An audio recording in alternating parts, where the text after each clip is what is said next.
Assalomu alaykum, hurmatli Qo'shko'pir avtomobil obunachilari, qaranglar.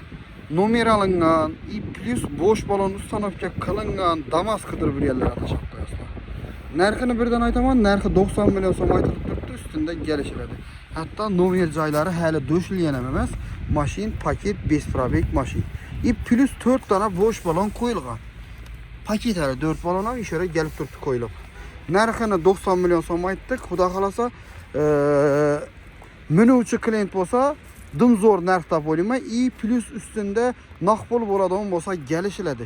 Avtokreditga chiqaraman deydiganlar uchun avtokreditda taxminan 15-16 million so'm atrofida rasxod bo'ladi. Oylik to'lovlari 2 million 800 ming so'mdan chiqadi. Metani yo'q o'rtoqlar. Nomeri bor, I+ 4 bo'sh baloni bor.